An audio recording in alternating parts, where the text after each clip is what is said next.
Welcome to NFL Nexus, the place for all your deep dive NFL analysis. Today, we are sinking our teeth into the Philadelphia Eagles' massive offseason dilemma. I mean, this is a team that not too long ago looked like an absolute juggernaut, right? They have a roster that is built to win right now, but they are staring down a financial cliff that is going to force some truly franchise-altering decisions. It's a fascinating, high-stakes puzzle. Make sure you're subscribed, hit that like button, and definitely comment below with your thoughts as we get into it.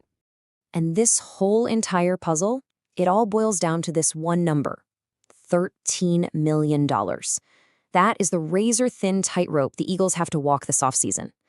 Now look, for you and me, $13 million is a life-changing amount of money. But in the world of the NFL salary cap, it's practically nothing. Seriously, let that sink in. A top-tier cornerback can easily cost you north of $20 million a year. A solid, not even elite, starting linebacker might run you $15 million. So this number, this $13 million, it's not a budget. It's a cage. It dictates every single move they can, and maybe more importantly, every move they can't make. So what does the salary cap squeeze really mean for the Eagles? Well, this isn't just about trying to find a few bargains. This is a high-stakes game of financial chess. And for General Manager Howie Roseman, a guy who has built this reputation as a salary cap wizard, this is his ultimate test. Can he build a championship contender under this kind of immense pressure? Because, let's be real, after the way last season ended, that complete and total collapse, the pressure to get this offseason exactly right is absolutely off the charts. Every single decision is going to be under a microscope. Just to make sure we're all on the same page, the salary cap is basically a hard spending limit for the whole league. It's what keeps the richest owners from just going out and buying a championship every year. And for 2026, it's a staggering $301 million. But here's the kicker. Every single dollar of every player's contract, from your star quarterback all the way down to the last guy in the practice squad, it all counts against that number. So with only $13 million to spare, the Eagles are in a really, really tight spot. I mean, when you think about the fact that some teams, like the Commanders or the Titans, they walked into this offseason with almost 10 times that amount, you start to see the massive competitive disadvantage the Eagles are facing just to fill out their roster, let alone actually improve it.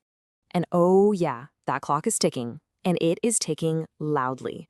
March 11th is the official start of the new league year, but the real chaos, the real action, it kicks off even earlier during something called the legal tampering period. And don't let that name fool you. This period is an absolute feeding frenzy of negotiations and backroom deals. The best free agents are often unofficially signed within the first few hours. It is a pressure cooker environment where you have to be ready to strike instantly, because if you hesitate for even a second, your top target is gone. For the Eagles, this means their entire financial battle plan has to be locked and loaded before that first bell even rings. Okay, so this is where things get really interesting. When you are this strapped for cash, you have to get creative. You can't just go out and buy the shiniest, most expensive player on the market. So one of the most common strategies for a team in this spot is what we're going to call the bargain hunt. And for the Eagles, that can mean bringing back some very familiar faces on short-term, team-friendly deals. It's a low-risk, potentially high-reward play that banks on familiarity and veteran know-how over big, expensive, long-term contracts. So who are we talking about here? Let's look at some of the names being floated around. You'll recognize all of them. These are all former Eagles, guys who could step right back in and contribute from day one because they already know the system, they know the coaches, they know the playbook, they know the locker room culture, and maybe most importantly, they know what it takes to play in front of that passionate Philly fan base. There's no learning curve, it's truly plug and play. And what a place to start, Zach Ertz. I mean, that name just means something to Eagles fans, doesn't it? We're talking about a franchise legend, the guy who caught the game-winning touchdown in Super Bowl LI. Now, even at 35 and coming off a torn ACL, he's shown he can still be a super reliable pass catcher. And then there's the story, the emotional pull of it all. He's just 11 catches away from becoming the team's all-time leader in receptions. Can you even imagine the roar at the Link when he breaks that record? A one-year, incentive-heavy deal just feels like a perfect fit for everybody involved, right? Now, Javon Hargrave is another really compelling name. At 33, he is still an absolute animal.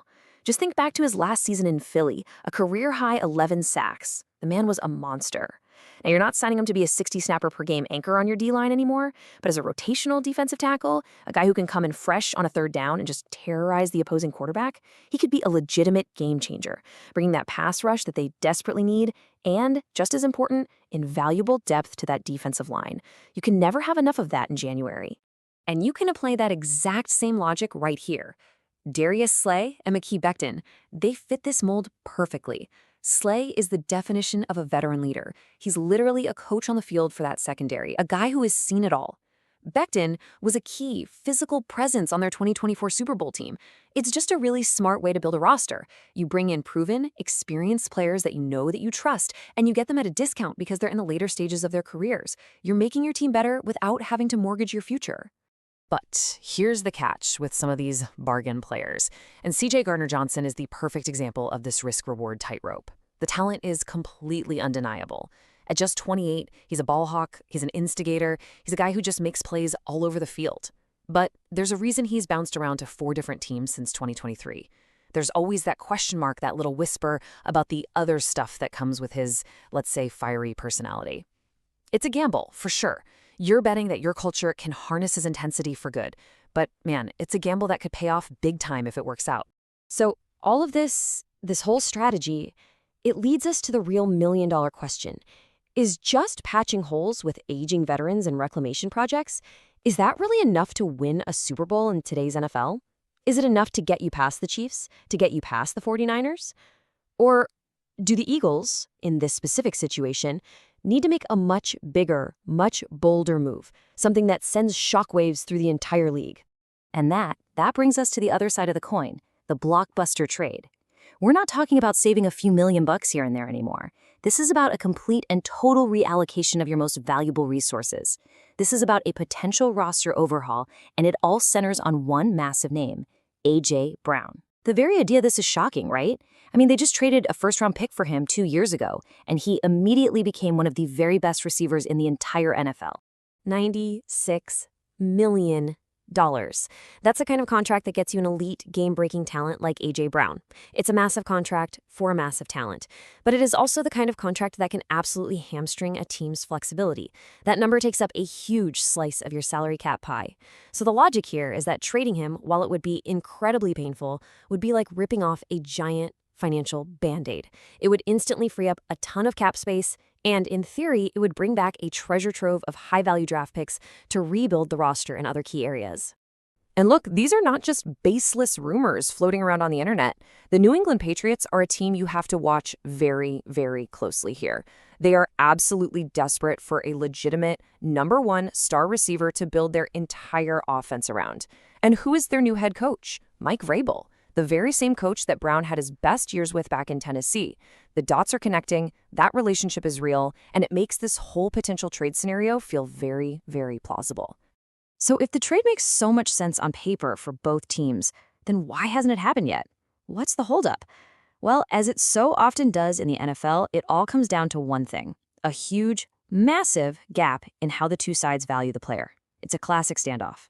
And just look at this chasm. It's not a gap, it's a canyon. The Eagles are reportedly asking for the moon, a first-round pick and a second-round pick. They want a return that's similar to what they paid to get him in the first place. But other teams around the league, they're just not willing to pay that price, not when they also have to absorb that enormous contract. They see his true trade value as something closer to a single second-round pick. That is a colossal difference, and it's the fundamental reason why a deal is just stuck in limbo. And as ESPN's Dan Graziano put it so perfectly, the Eagles have to be blown away by an offer. This is the key to understanding the whole situation. They are not actively shopping A.J. Brown. They're not desperate to get rid of him. They are simply listening. It's a power move. They're telling the rest of the league, look, if you want our guy, you're going to have to make an offer so good, so overwhelming that we simply cannot say no. Any potential deal has to be an absolute, undeniable home run for Philadelphia. So here we are. The Eagles find themselves standing at a fork in the road. They are staring at two vastly different paths, two completely opposite team-building philosophies. But both of these paths, in theory, are designed to lead to the exact same destination, hoisting that Lombardi trophy. The question is, which path actually gives them the best chance to get there? The best way to think about it is like this. Path 1, signing the veterans, it's like being a really savvy shopper. You're clipping coupons, you're hunting for deals, you're managing your budget carefully to squeeze out the most value. The reward is stability and immediate help. The risk is that you're probably not adding truly elite game-changing talent. Now, Path Q, trading A.J. Brown, that's like selling your house to fund a major new investment. The reward is a massive influx of capital, draft picks, and cap space to reinvest everywhere else. The risk is enormous. You might never find an asset that valuable again. And at the end of the day, these are really the two main tools that every front office has in its toolbox in today's NFL. You can play it safe, work the margins, and make smart, incremental moves to patch the holes on your roster. Or you can go all in. You can swing for the fences with a blockbuster move that completely resets the composition and the entire future trajectory of your team. The Eagles are weighing both of these very different options right now, and their decision is going to have a lasting impact on this franchise for years to come. So what's it going to be? A reunion tour? Bringing back some familiar faces for one more run at glory? Or a bold, dramatic, landscape-changing move that reshapes the team's entire future? The fate of the Philadelphia Eagles truly hangs in the balance.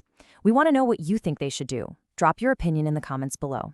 And hey, if you enjoyed this deep dive, please don't forget to hit that like button and subscribe to NFL Nexus for more in-depth analysis all off-season long. And one more thing, a really great way to support the channel is by checking out our coloring books. They are perfect for fans of all ages, for your kids, your grandkids, or even for yourself.